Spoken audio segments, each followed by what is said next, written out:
Oh hey! Didn't see you there. I was just catching up on a bit of my history. That's right, history. Don't get it? Let me explain. Do you know what a primary resource is?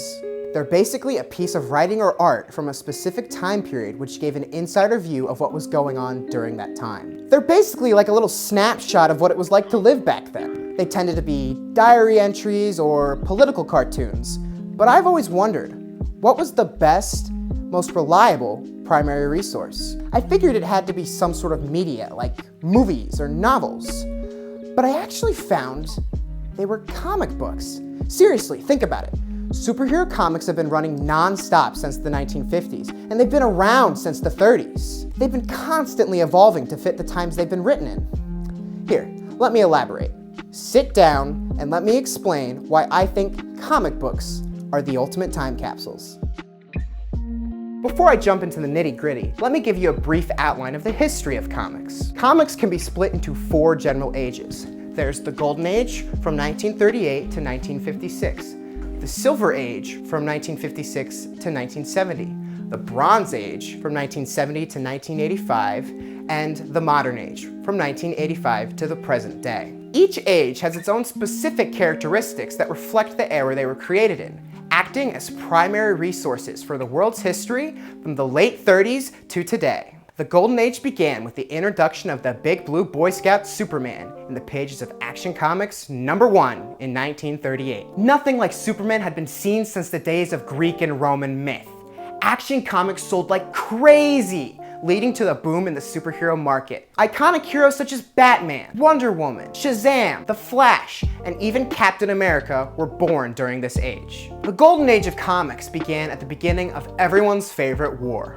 World War II, baby! This was an era of many hardships, with many of innocent lives lost. And the public needed some form of escapism, which big burly men punching other big burly men sure did provide. The government also found its own use for comic books. You see, America wasn't very keen on entering another large-scale war after just finishing a supposed war to end all wars. The government needed some way to drum up support for this new war.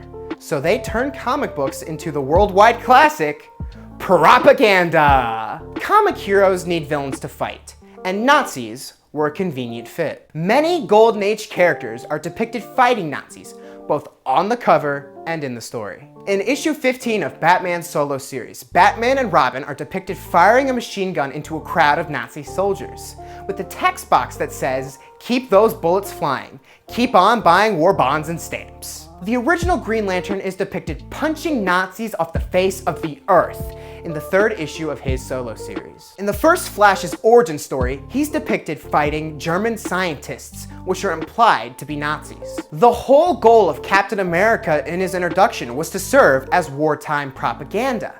Every single one of his stories back then was about him thwarting some Nazi scheme to destroy America and its values. On the very first cover of Captain America comics, Captain America is depicted punching Nazi leader Adolf Hitler in the face. BAM! During the Golden Age, many superheroes either had magic-based power sets or no powers at all.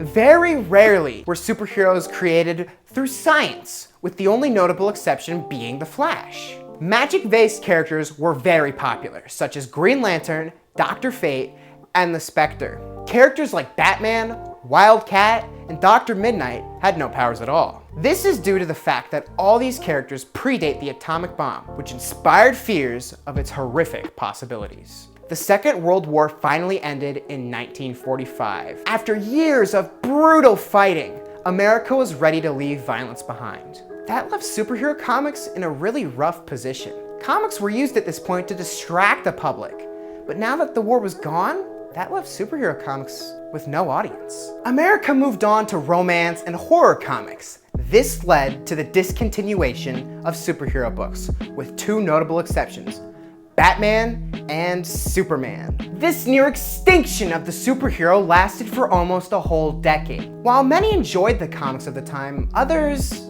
objected to some of the explicit content that they would sometimes show. For example, horror comics were likely to show some form of gore or other body horror. For example, the cover of Black Cat Mysteries number 50 depicted the bottom half of a man's face melting off. Many parents found these books unacceptable for children and wanted them banned, despite the fact that they were for older audiences. Thank God this doesn't happen anymore, guys, right? These flames were stoked by the anti-comic book, The Seduction of the Innocent. This book, authored by Frederick Wortham, blamed all juvenile delinquency on comic books. Though these claims were unsubstantiated and poorly supported, it caused enough public outcry for America to call for censorship of comics. The industry decided it would censor itself, and created an organization called the Comics Code Authority. The CCA went over every individual issue of a comic and made sure that it lived up to the strict rules made to protect their children. The foundation of the CCA represented how the 50s just weren't really prepared for violence or intense stories. From the 1940s to the 1990s, America entered what was known as the Cold War. This was a period of time where the United States and the Soviet Union vied for power and influence over the world. After the invention of the nuclear missile, both powers were capable of destroying the world. Annihilation was a very real threat to the American people. Both nations also participated in what was known as the space race.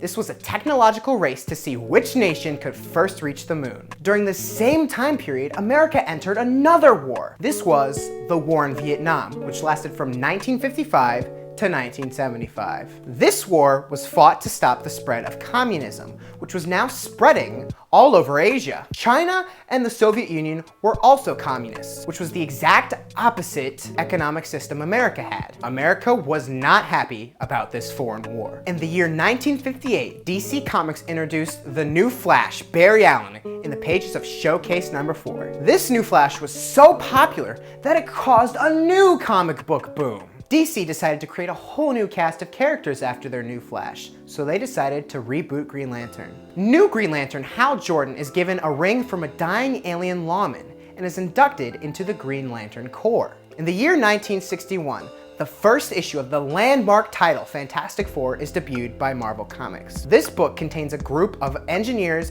and pilots tasked with creating a spaceship to launch into space and study a cosmic phenomena. On a night with perfect conditions, the four launched the rocket without any permission. Caught in the cosmic phenomena, these four gain incredible powers. These heroes were born directly out of the space race and embody America's need to explore and determination to reach the stars. In the 39th issue of Tales of Suspense, Tony Stark, aka Iron Man, was introduced. Tony Stark is a weapons manufacturer who is dedicating himself to the war effort. He gets kidnapped in the middle of a test by a Vietnamese warlord named Wong Chu. Wong Chu wants Stark to build a weapon that's capable of defeating the Americans, but instead, he builds the first Iron Man armor. Stark escapes using the armor and defeats the Red Tyrant. In The Incredible Hulk issue 1, Bruce Banner is caught in the middle of a nuclear experiment. This experiment transforms him into a brutish monster. This story is meant to be one of the first stories of the dangers of atomic energy. This echoed the public's fear of atomic energy, which had immense destructive power. After the intense destruction of Hiroshima, the world feared the destructive power of atomic energy. Other characters were also created to show this fear, such as the world-famous Spider-Man. In Amazing Fantasy 15, geeky Peter Parker is bitten by an atomically irradiated spider. This spider bite cursed Parker with uncanny spider-like abilities. In X-Men issue 1, a group of mutants were gathered to start a superhero team. Mutants in Marvel were later revealed to be products of atomic experimentation. One interesting shift between the Golden Age and Silver Age is the shift from magic-based characters to science-based ones. After the end of World War II and the atomic bomb, technology boomed. And this is reflected by the shift from mystic to scientific. Many villains of the time came from Russia, America's enemy. Some of these villains included Black Widow and Crimson Dynamo. The Crimson Dynamo was a Russian saboteur sent from Russia to destroy all of Stark's weapons plants. After a great battle, Stark tricked the Crimson Dynamo into defecting to the United States. The Black Widow makes her debut 6 issues later, where she and her partner Boris decide to stop Stark's weapon production. They steal the Crimson Dynamo's armor, but are stopped when the Crimson Dynamo sacrifices his life to stop Boris. Widow is then forced to retreat back to Russia. Another would be the Red Ghost. The Red Ghost was a Russian scientist dash cosmonaut who aimed to beat America to the moon. Along with him, he brought 3 trained apes, and they passed through the same cosmic phenomena that created the Fantastic Four. This gives him and his apes similar powers to the Fantastic Four. The Red Ghost fights the Fantastic Four for control of the moon for their nation. This showed America's paranoia of the communist threat, which was antithetical to America's way of life. Communism was about giving every man an equal amount of everything, despite the effort they put in. America was entirely at odds with this way of life. This led to a lot of fear-mongering and propaganda. Comics fed into this fear of the new American threat by adding lots of communist antagonists. During the 60s, the civil rights movement was in full swing. This was a time where people of all types gathered to protest the injustices towards minority races, especially African Americans. Thousands of people marched through the city streets protesting the segregation of African Americans. Because of this, comic publishers decided that they needed to include in their comics a message of inclusivity. This began when the famous duo Stan Lee and Jack Kirby came together and created the first black superhero,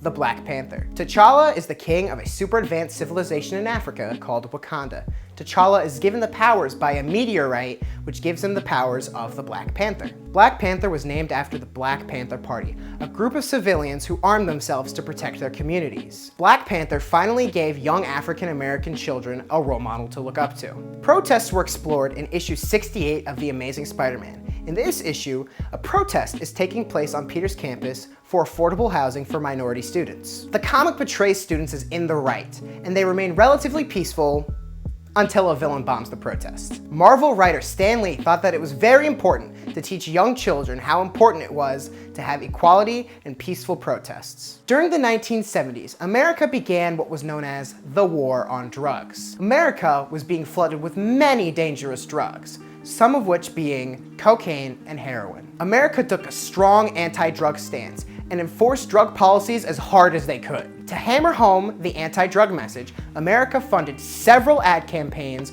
aimed at stopping kids from starting drugs. One chief example would be the DARE campaign, which aimed to shock its audience out of starting any drug use. The main 2 comic publishers decided to steer kids away from doing drugs, writing several anti-drug stories. DC used the popular Green Lantern-Green Arrow line to show kids the dangers of addiction. In the award-winning story Snowbirds Don't Fly, Green Lantern and Green Arrow encounter a mugger who uses one of Green Arrow's own arrows. They track down the mugger and find out that it's Green Arrow's own sidekick, Speedy, who's been stealing money to feed his addiction. The heroes bring the dealer to justice, but not after witnessing one of Speedy's friends overdose and die. The cover of this story became famous for its shocking imagery of Speedy injecting a heroin needle into his arm, while Green Arrow, his mentor, yells, "My ward, a junkie!" Marvel used their most popular title, Spider-Man, to show the harmful effects of drugs. Peter's best friend and roommate, Harry Osborn, begins to take mysterious pills to escape the stresses of life. The drugs destroy Harry's mind, and he overdoses. During his recovery, Spider-Man has one final duel with the Green Goblin, Harry's father. Harry witnesses the death of his father, and with that, combined with the damage done to his mind from drugs, drives him to insanity. He takes off his father's costume and becomes the new Green Goblin. During the same time, the Silver Age comes to a screeching halt. Before the previously mentioned final duel between Spider-Man and the Green Goblin, Goblin kidnaps his longtime girlfriend, Gwen Stacy, and holds her hostage on top of the Brooklyn Bridge. The Goblin throws Gwen off the Brooklyn Bridge. Spider-Man, attempting to catch her, breaks her spine. This death marks the end of the silly stories of the Silver Age and brings us into the mature Bronze Age. Heroism starts to become serious, with real consequences. Spider-Man faces down the Goblin in his warehouse, and the Goblin dies. During the 70s, President Richard Nixon and his administration were caught trying to rig the elections in their favor. This shook the American people to their core. The government could no longer be trusted. This even shook Captain America, who decided to leave the name behind. He became Nomad, a hero without a country, who brought justice to the streets without the American theme. He soon took back the mantle of Captain America after realizing he can represent the American way without representing its government. In the mid-80s, the Cold War has reached an all-time high in paranoia. Years of paranoia and multiple blunders from the government left people tired and disenfranchised. Two landmark miniseries highlighted this time, using the themes of mistrust of the government and Cold War paranoia as core themes to their story. The first of these titles was the critically acclaimed Watchmen. Watchmen is about a group of superheroes from a disbanded Justice League-style team trying to solve the mystery of who murdered one of their alumni. The protagonists discover that one of the remaining members, Ozymandias, was behind the murder, and that he planned to drop an alien corpse in the heart of New York City. The corpse was meant to explode, killing millions. This was meant to avert war with the Russians, as it would band all nations on Earth together against an alien threat. The group decides that this was for the best, all except for Rorschach, who is murdered for trying to tell the truth. This showed people's fears of Russia during the time, as people would go to such lengths to avoid annihilation. The Dark Knight Returns is about an aged Batman who comes out of retirement and how the world reacts to his vigilantism. A background element for most of the story is conflicts on the fictional island of Corto Maltese. America and Russia both claim this island, which leads to high tensions. Near the end of the story, Russia decides to nuke Corto Maltese, which also affects the nearby Gotham City. Superman stops most casualties, and Gotham falls into chaos, leaving the Batman to return order. The Dark Knight Returns also parodies the seemingly incompetent government at the time. Author Frank Miller was highly dissatisfied with how the American government was handling American issues, and decided to insert real-life political figures such as Ronald Reagan into his work, to show how unwilling the government is to intervene even when there's a crisis. During the 1990s, most censorship had been lifted, both in and out of comics.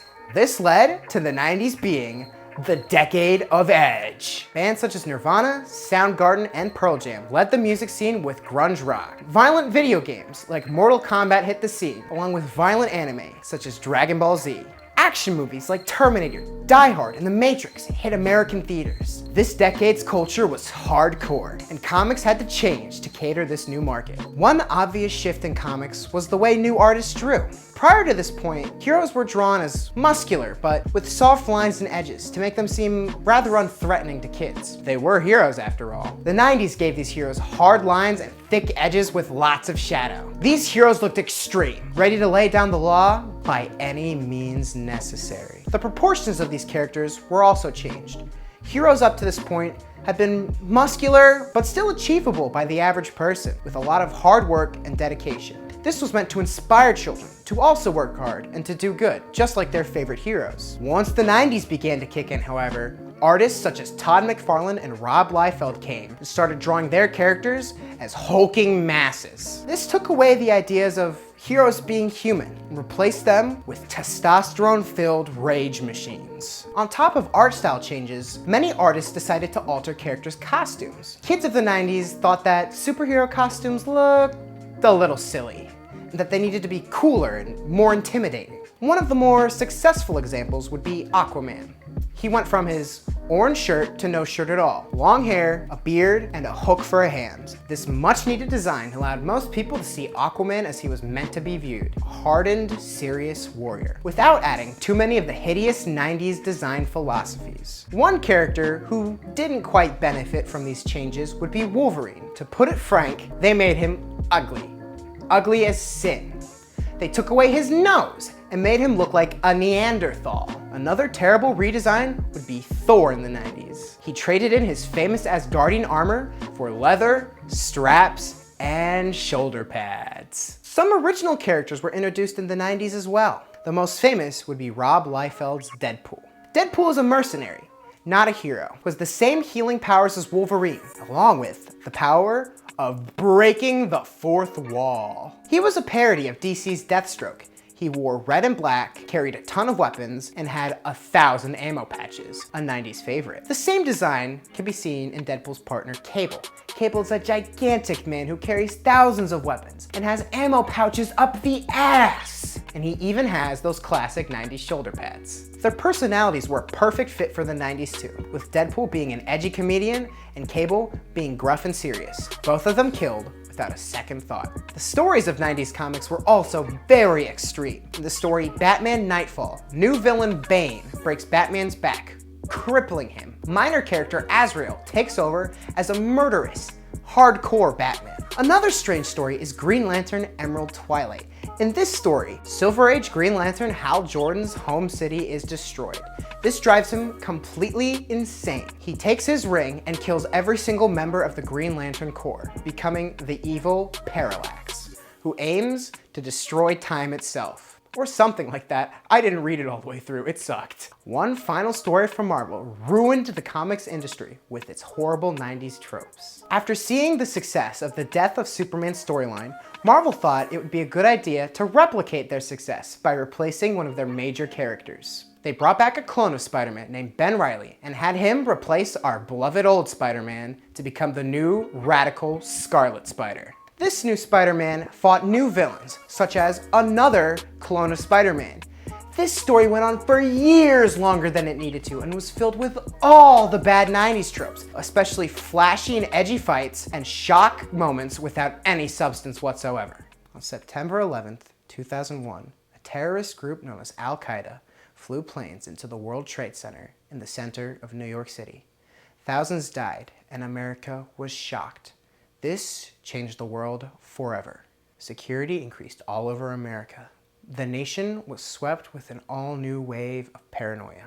Many no longer had any faith in the government, as it seemed even more incompetent than it was then. Many thought with this new millennia brought new corruption, new cover-ups, and new conspiracies. Marvel realized after decades and decades of comics being produced, they needed to be refreshed, especially after those dreadful 90s. They believed some of their characters to be outdated and in need of rebooting. So in the early 2000s, Marvel created an alternate universe where they took their classic old characters and reinterpreted them to fit modern times. This began with the first issue of Ultimate Spider-Man, which took the world of early Spider-Man stories and brought them into the early 2000s. Marvel soon followed suit with other series such as Ultimate X-Men and Ultimate Fantastic Four. Marvel also reimagined the Avengers as the Ultimates, a government-run superhero group. The miniseries is used to take a critical look at the United States government at the time. The Ultimates are formed by Nick Fury under the orders of the US government. They want to create a team of super soldiers, much like Captain America from World War II. Fury picks a scientist couple named Hank and Janet Pym, also known as Ant-Man and the Wasp, Tony Stark, also known as Iron Man, and a genetic engineer, Bruce Banner, who moved out of his Hulk phase. Fury also adds a superpowered, peace-loving hippie named Thor. However, out of the blue, the original Captain America is thawed out of the ice. This makes Bruce Banner, who was only on the team to recreate the super soldier serum, seem a little worthless. On top of that, no supervillain showed up, and the group was being paid for with tax money, which made the public very upset. They didn't want their money going to a team that was deemed completely worthless. Because of both his and the group's perceived worthlessness, Bruce Banner recreates the Hulk serum and starts rampaging in Times Square. The Ultimates band together and stop the Hulk, but not before he kills hundreds of people. Citizens, however, were unaware Banner was the Hulk, and to gain the support of the people, the Ultimates cover up the situation. The Ultimates are deemed heroes, even though they were the ones responsible for the situation. The story continues in Ultimates Volume 2, with Thor being wary of the motivations of the Ultimates' superiors. He believes they're going to use the Ultimates for more than domestic threats like supervillains, and more for war in the Middle East. The public finds out about the Hulk cover-up, and all trust and goodwill towards the Ultimates is out the window. The Ultimates are revealed to have a mole in their midst, and Bruce Banner is sentenced to death on live TV. Simultaneously, the Ultimates meet a scientist who claims Thor as his brother, and also claims that he created the technology that gives Thor his powers. Due to his wariness to follow government orders and the fact that the Ultimates have a traitor, they fight Thor and arrest him. Immediately after arresting Thor, Nick Fury orders the Ultimates to be sent out to the Middle East, just as Thor predicted. The Ultimates invade Iraq, despite the protest of Iraqi citizens. After occupying Iraq, Black Widow is revealed to be the traitor. Enemies of America, such as China, Russia, and Iraq, are revealed to have their own superhuman team, which they then use to invade all major cities in the United States. This team, dubbed the Liberators, are led by Loki, the previously shown brother of Thor, who is now revealed to be Asgardian after all. One of the Liberators is an Iraqi equivalent of Captain America, who was a civilian who who is victimized by the Ultimate's occupation of Iraq. The heroes pull through with the help of the newly revitalized Thor and the Asgardian army. The team realizes that they're capable of doing great work, but not if they're under the thumb of a corrupt government. They decide to be true heroes. They have to protect the world on their own. These two stories mark the distrust the American people felt towards the government post 9/11. They feared constant cover-ups and didn't approve of the war in the Middle East. People were tired of the government making poor decision after poor decision, and the Ultimates proved to be the ultimate critique of this government. The 2000s also marked another change in what technology people feared. Now, the heroes of the Ultimate Universe were genetically modified. Peter Parker was bitten by a genetically altered spider. Captain America's super soldier serum was a genetic reconstructor. The Hulk was also genetically modified, as the Hulk formula was created while trying to replicate the super soldier serum. Mutants were also revealed to be failed super soldier experiments, making them genetic mutations. The battle for racial diversity in comic books was still being fought in the 2000s and 2010s. Many comics opted to replace their already established characters with new minority characters. The main success story of this movement is Miles Morales, the new Spider-Man. Miles was introduced in Ultimate Fallout issue 4 after the death of Peter Parker's Spider-Man. Miles had his own unique cast of characters, including supporting characters and villains. He grew into his own successful character, eventually entering the main timeline and getting his own movie, Into the Spider-Verse. This included Ironheart, a young black girl who replaced Tony Stark as Iron Man, a female Thor, a black Captain America, and a Middle Eastern Miss Marvel. The only character from this era to stick around is the new Miss Marvel, as she was an interesting character who was replacing an already unpopular hero. The all-new, all-different line was a critical and financial failure. This was due to the fact that most of the characters besides Miss Marvel were boring and were introduced just for the sake of diversity. However, DC decided they were gonna do it too. The, at the time, upcoming DC 5G line intended to replace all of the main heroes with younger, diverse characters. However, that's not happening anymore, as everyone at DC got fired. And now, for the superhero team that pissed everyone off from the left and the right. The New Warriors. This team was meant to be a new cast of new characters that showed a lot of progressive ideas. This isn't a bad idea in and of itself. The only issue came in with, their names. There was a pair of twins, one of which being non-binary, who were named Snowflake and Safe Space. This ended up pissing off the people this comic was meant to even represent, as they felt they were being insulted by these names. And the people who were upset at forced diversity thought this was a big step too far. It looks like many comic creators are having a harder time introducing minority characters to their stories. Whether it be from the fact that they're just replacing old characters with new ones, or the fact that some people just aren't ready for change. It's become very difficult to pull it off. Since the inception of superhero comics, comic books have recorded all important pieces of American history. From World War II to modern day, superhero comics have shown what's been going on, how people lived, how they felt, and what they feared. And that is why I think comic books are the ultimate primary resources.